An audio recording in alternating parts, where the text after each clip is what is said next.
Não há caminho, caminho se faz ao caminhar. Quem disse isso? Antônio Machado, poeta espanhol. E por que eu começo com as palavras do poeta? Porque desde quando assumi a presidência do Conselho do Patrimônio Cultural, o que eu mais tenho ouvido é que o CONPAC está fechado para X, Y e Z, e que a Prefeitura também não quer dialogar conosco, e que outros e outras também não querem diálogo. Isso aqui que está acontecendo hoje é a demonstração de que é possível ter diálogo. É a demonstração que, dentro de uma política representativa, uma política deliberativa, uma política dialogal, pelo diálogo, pela escutatória, nós podemos e devemos reconhecer os nossos interesses, as nossas diferenças e colocá-las na mesa, para que possamos constituir aquilo que é o escopo principal dessa sessão aqui de hoje, que é a Constituição nada mais nada menos do que uma política de patrimônio cultural, uma política de turismo cultural. Com essas palavras, eu parabenizo a presidência do excelentíssimo vereador Matheus Moreno pela condução dos trabalhos à frente da comissão, parabenizo a nossa colega ilustre vereadora Dura Hidalgo e ao ilustre excelentíssimo presidente da Casa, que recebeu o nosso pedido, encaminhou a comissão nos ouviu, despachou, deferiu, e cá estamos nós outra vez. Eu fiz algumas anotações, uma, duas, três, tem algumas laudas aqui. Eu vou tentar fazer uma leitura rápida. Tem algumas críticas, algumas observações, mas, no fundo, são todos os apontamentos que eu entendo necessário que sejam levados em consideração quando do aperfeiçoamento final da nova lei de parcelamento, uso e ocupação do solo. Então, me chama a atenção, logo começando pelo artigo 2º, inciso 7º, porque ele fala da garantir que o desenvolvimento urbano atenda aos diversos segmentos sociais de forma equilibrada no território do município, grifem, priorizando os parcelamentos para a população de baixa renda, a equipamentos comunitários e a transporte público. Então, destaco aqui, priorizar equipamentos comunitários e transporte público. E por que eu estou falando aqui logo do inciso 2? Temos um problema agora lá no impasse, na Secretaria, na Casa de Cultura Juscelino Kubitschek. O interesse é legítimo de levarem a cabo a instituição da Fábrica de Cultura. Mas o que me chama a atenção tramita nessa casa aqui o projeto de orçamento. Aprovou ou não? Eu lhes pergunto, no projeto de orçamento tem alguma verba destinada para a gratuidade dos transportes dos futuros alunos que amanhã ou depois vão fazer uso daquele equipamento comunitário de cultura que será instalado no São Bento? Porque a Fábrica de Cultura em São Paulo, onde ela está instalada, é na periferia, não é na capital. Aqui em Ribeirão Preto resolveram não instalar na periferia. E se assim se querem instalar, como que nós iremos atender aquele número de potenciais participantes que em todas as matérias que nós lemos a respeito, por exemplo, vou citar aqui apenas uma, do Jornal Tribuna, para não ter que citar toda a imprensa de Ribeirão Preto, que tantas mil pessoas irão fazer uso. Que maravilha, que façam uso então. Mas eu lhe pergunto, no orçamento municipal do ano que vem está destinada alguma verba para poder garantir que crianças, adolescentes da periferia, de baixa renda, possa ter acesso àquele equipamento de cultura? Tem um projeto tramitando aqui na Câmara, visando destinar mais 70 e poucos milhões para a Transep. Faz alguma menção de alguma forma que nós podemos contemplar as necessidades da periferia? Deveríamos levar os equipamentos de cultura para a periferia. Se assim não fazemos, colocamos ali, então o mínimo que nós temos que fazer é possibilitar que essas pessoas possam ter acesso. É necessário, eu já falei isso aqui na última sessão, e também falei na penúltima sessão, desculpa, na antepenúltima, que nós constituamos uma política de turismo patrimonial em Ribeirão Preto. E aqui eu vou citar, São Paulo tem uma. São Paulo tem uma política de patrimônio em que há transporte gratuito, finais de semana, feriado, para que as populações das periferias possam frequentar os museus, o centro histórico da cidade. Ribeirão Preto não tem. Nós iremos constituir, em breve, iremos constituir. Precisamos de uma lei que regulamente o acesso de transporte gratuito a esses equipamentos de cultura. Precisamos também constituir em Ribeirão Preto a Semana do Patrimônio Cultural, mas de forma substantiva, porque nós comemoramos aqui a Semana do Patrimônio Cultural em Ribeirão Preto, porém, se nós, de fato, queremos substantivar a política de forma que ela se torne perene e dê frutos, nós temos que começar a olhar para as nossas crianças e adolescentes no ensino municipal e destinar a eles transporte público de qualidade. Não estou falando dessas carroças da Transerp, porque não é de hoje que a gente faz crítica à Transerp. Desde quando ela foi implementada pela excelentíssima prefeita da Vera, esses ônibus, no mínimo, já deveriam ter um mínimo de conforto, considerando o clima de Ribeirão Preto. Então, isso que nós estamos debatendo aqui no atual momento, que não é o escopo dessa audiência aqui, mas não é nada novo para nós. Eu estou fazendo aqui essas observações, eu vou continuar, mas tomem nota, porque como que as nossas crianças elas vão conhecer os nossos sistemas de cultura, os nossos bens culturais, como que elas vão lançar aquela semente, aquele incômodo nos pais dela, quando amanhã ou depois algum desses vierem a cometer algum ilícito, algum crime contra o patrimônio cultural. A criança é a primeira a cobrar dos pais. Quem tem criança em casa sabe disso, gente. Ô, papai, mamãe, está errado isso. Titio, não é assim que faz. Até quando nós iremos fechar os olhos para essa realidade? Então, eu vou continuar. Fiz a observação referente ao artigo 2º, inciso 7º, e faço a observação agora referente ao artigo 22.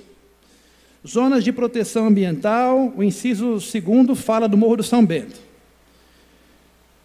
Abre aspas, reticência, inclusive da sua área de entorno, conforme a lei de criação e respectivas alterações e regulamentações, parte final eu coloquei aqui.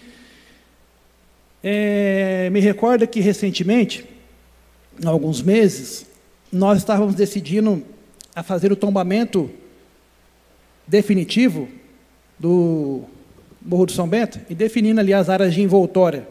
Ambiência e envoltória são sinônimos.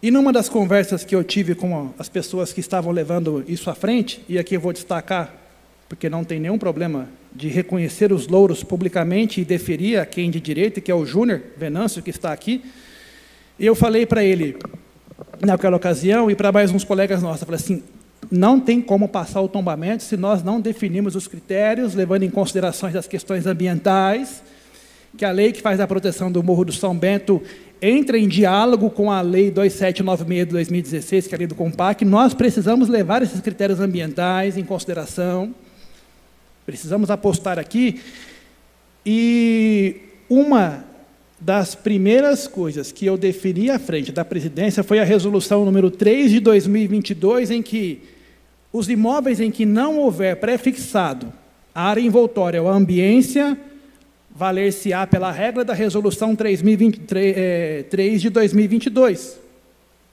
E por que nós fizemos isso? Já falamos aqui, mas nem todos estiveram presentes nas reuniões pretéritas, de modo que devamos reafirmar isso aqui hoje, publicizar, para que todos e todas possam nos ouvir e conhecer. Acesse o site do Compac, está lá na Prefeitura, você vai conhecer a resolução 3 de 2022, tem critérios de envoltória definido, não, então aplica-se a 3 de 2022, e aqui no inciso 2º do artigo 22, eles falam das suas respectivas alterações, que a gente grifa regulamentações, porque essas regulamentações já está lá.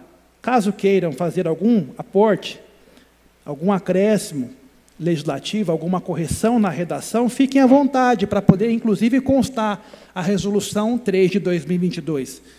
Posteriormente, caso ela venha a ser alterada, não tem problema, que a pessoa vai já ter acesso ao documento, lá fala assim, ó, foi alterada para tal. O artigo 183, parágrafo 1º e parágrafo 2º, anotei aqui que precisa melhorar um pouco a redação dele para dirimir eventuais dúvidas quanto às interpretações dos seus pressupostos para a arrecadação de imóveis urbanos pelo município de Ribeirão Preto. Vamos lá. Talvez o ponto principal dessa reunião aqui de hoje, eu vou ficar, talvez, retoricamente, claro, seja a questão dos imóveis abandonados, imóveis tombados abandonados, no centro da cidade. E esse artigo 183, parágrafo 1º e 2º, que eu fiz algumas anotações aqui, ele faz menção do decreto 145 de 2019, vigente, decreto-lei de Ribeirão Preto, sobre o procedimento para fazer a arrecadação desses imóveis que não venham cumprindo com a sua função social. Então, aqui hoje eu vou fazer uma denúncia encaminhada publicamente ao presidente da comissão, para que ele receba essa denúncia e destine a quem de direito, senão o secretário de Planejamento e vice-prefeito de Ribeirão Preto, já que o decreto 145 de 2019 fala que é da competência dele, né, inaugurar, abrir esse processo de arrecadação. Nós temos o Palacete Albino de Camargo, que está abandonado em Ribeirão Preto, ali na Visconde de Iaúma, próximo a Duque de Caxias, em que a Prefeitura de Ribeirão Preto irá despender uma verba pesada para poder fazer uma intervenção de proteção ali inicial, e posteriormente ela terá que destinar outras verbas, que poderiam ser destinadas para a saúde, educação e cultura, por que não? E não somente a cultura patrimonial, mas a cultura tem as suas outras esferas. Mas a prefeitura terá que destinar para cumprir uma ordem judicial, segundo aquilo que eu venho batendo da tecla, que a proteção não se faz só pelo tombamento, há outras formas de proteção, e também o proprietário do patrimônio cultural que não exerça zeladoria sobre ele, a prefeitura será chamada para poder arcar com esse ônus. Então, vereador, eu peço que a comissão encaminhe ao nosso secretário de Planejamento para que seja instaurado o processo de arrecadação de bens do Palacete Albino de Camargo, para que ele possa, após iniciado e finalizado posteriormente, cumprido o devido processo legal, aquele imóvel do Palacete Albino de Camargo está abandonado há anos. E aqui o projeto de lei, ele fala de 5 anos, que é o prazo que está na Constituição. 5 anos. Aquilo está abandonado há muito mais de 5 anos. Há mais de 10 anos. O Baúso talvez tenha mais informações. Instaure o procedimento de arrecadação para que aquele bem possa incorporar amanhã ou depois o patrimônio da prefeitura, e a prefeitura resolva como resolver isso, de acordo com os interesses que melhor lhe prouver. Feito isso, eu passo para anotar o artigo 214, parágrafo 2º, que fala da concessão de direito real de uso. E me chama a atenção nesse artigo 214 é que o procedimento é regulado de acordo com o prazo que está previsto nesse artigo. Eles pegaram da Lei de Liberdade Econômica, de autoria do ministro Paulo Guedes, e fixaram o prazo de 45 dias para que nós possamos cumprir dentro do COMPAC a manifestação necessária para poder fazermos a concessão de direito real de uso de alguma outra propriedade. Acontece que, ante o silêncio, considerar-se aprovado aquele pedido de concessão de uso. Pasmem, senhoras e senhores, é público e notório que nós não temos um quadro técnico formado no Conselho. Nós temos apenas uma pessoa e mais a secretária. Como que nós iremos dar conta de cumprir em 45 dias? Se o assunto é exclusivo de competência do município, nos termos da Constituição, artigo 23 e 24, não convém ficar citando aqui, mas tomem nota, quem não conhece, nós não precisamos adotar um prazo do governo federal de 45 dias para poder manifestar a respeito da concessão, até porque, se nós não manifestarmos, entender-se-á que está deferido A manifestação do COMPAC nesse sentido é, ante o silêncio do COMPAC, então está preenchido, o COMPAC não vai manifestar mais, ele anuiu, ele concordou. Nós temos que manifestar em 45 dias. Então, aqui, minha crítica quanto a esse dispositivo do artigo 214, especialmente parágrafo 2º, é quanto a esse exíguo prazo de 45 dias, que não dá para nós trabalharmos. Passo ao artigo 23, que fala das zonas de proteção comum, em que há uma nova reconfiguração, e me chama a atenção que nessa nova reconfiguração, iniciando ali da Rua Alagoas, passa aqui na Francisco Junqueira, Saudade, e nós vamos subir no centro, e aqui um pedaço da Vila Tibério, ele não adentra no Campos Elíseos. Senhoras e senhores, parece que Ribeirão Preto, quando iniciou, né, o Campos Elíseos não existia, é isso mesmo, né? Campos Elíseos provavelmente veio existir depois. Então, quer dizer que a Avenida da Saudade não era o point de Ribeirão Preto no passado, quando essa cidade ela foi inicialmente construída. Por que nós não fazemos uma alteração no artigo 23? Para que nós possamos levar essa área de zona de proteção comum, considerando esse patrimônio histórico, até, pelo menos, a Igreja Santo Antônio. Nós temos a dificuldade de fazer o reconhecimento de todos os imóveis daquela região que possam, porventura, serem tombados por falta de material humano. Nós não temos condições de, no atual momento, fazermos um novo inventário, se bem que nós temos a intenção de fazer um novo inventário. Temos 2 no município. Precisamos fazer um novo inventário, mas nós não temos condições. Agora, falo hoje, né? Temos que programar isso para o próximo ano. Próximo ano, quem sabe, nós consigamos fazer isso. Acredito que sim. Mas nós precisamos constar na lei aqui que aquela região, pelo menos até a Igreja Santo Antônio, aquela região da Santa Casa, todo aquele patrimônio, a Igreja Santo Antoninho, sejam reconhecidos como patrimônio histórico, uma zona de proteção de patrimônio histórico dessa cidade, que no projeto não contempla. É bom que fique anotado isso. Principalmente o inciso 5 do artigo 23, o inciso 6º. Mas eu faço uma observação particular referente ao inciso 5º e o 6º, porque ele também fala de áreas envoltórias, e quando fala de áreas envoltórias, caso vossas excelências queiram, possa apostar a resolução 3 de 2022, porque ela está vigente, como eu já falei, não vou repetir aqui. Se já tem uma definição, aplique-se. Aí eu passo para o parágrafo 4º, que prevê também um prazo de 45 dias. Bom, já falei isso aqui, né? Não tem como ser atendido.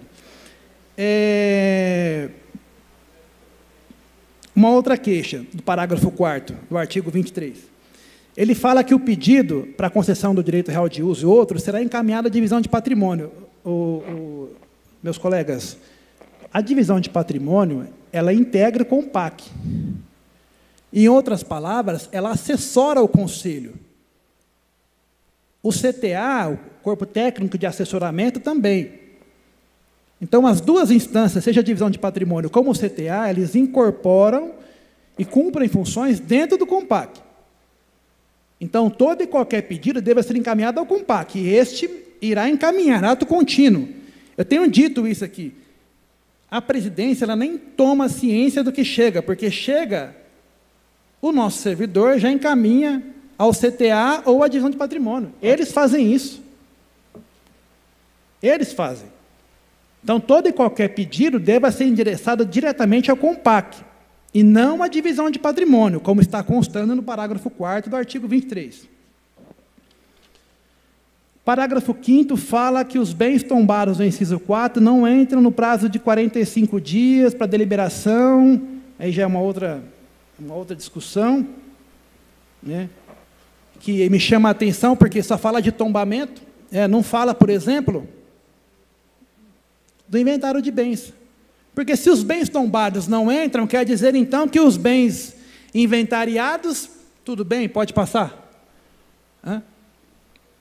Como é que nós vamos fazer para resolver? Parágrafo 5º do artigo, que eu estou falando, artigo 23. Ele se refere expressamente aos bens tombados, para que o COMPAC venha manifestar no prazo de 45 dias sobre a concessão de um direito real de uso, precisamos constar, repetir mais uma vez, que o tombamento é apenas uma das formas. O inventário de Ribeirão Preto está feito, está produzido, está publicizado. Conheçam o inventário de Ribeirão Preto, publicizem, obedeçam, respeitem. E que mais? Agora aqui eu estou indo caminhando para a parte final. Outra coisa que me chamou a atenção são os benefícios previstos no parágrafo 9º do artigo 23. Benefícios fiscais aos empreendedores que estejam cumprindo com a função social da propriedade. Aqui eu endereço todos os encômios laudatórios à Prefeitura de Ribeirão Preto, a equipe técnica que fez a redação, porque, nesse sentido, esse parágrafo 9º, né, do artigo 23, quanto aos incentivos fiscais, ele amplia e melhora a redação da Lei 217 de 93, de autoria do excelentíssimo vereador Cícero Gomes. O que essa lei do excelentíssimo vereador Cícero Gomes dizia? Que os imóveis tombados, que estivessem cumprindo sua função social, eles seriam objetos de isenção de IPTU e desconto de 50% do ISS. 50%. A nova lei, ela aumenta as possibilidades, porém ela peca em alguns dispositivos. Entre eles, ela nem faz menção à revogação da Lei 217 de 93, que seria interessante fazer menção expressa que está revogando aquela lei para que não haja conflito interpretativo. Que nós possamos melhorar essa questão dos incentivos que é oferecido na cidade a quem estiver cumprindo com a sua função social, do patrimônio.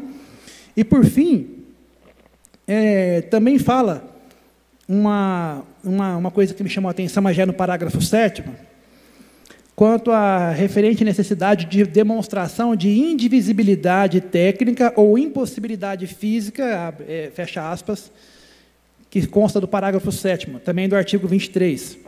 E eu sugiro que nós possamos melhorar a redação desse dispositivo, porque a preocupação, até então, conforme está posta no texto, é que o COMPAC tenha que manifestar, e a escusa seria tão somente, ou melhor, a justificativa seria tão somente por conta de inviabilidade técnica ou impossibilidade física do patrimônio cultural não ser objeto de concessão, de direito real de uso e tudo mais.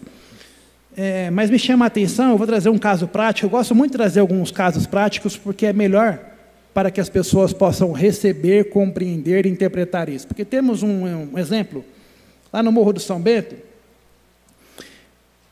o Conselho aprovou, onde era o antigo Porcada 77, que fosse derribado e construído lá uma lanchonete. Essas lanchonetes,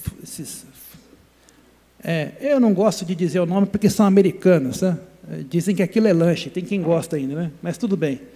Tem um na ponta de lá e tem outro agora que será construído aqui de frente à Casa da Cultura Juscelino Kubitschek, adjacente a Sete Capelas. Né?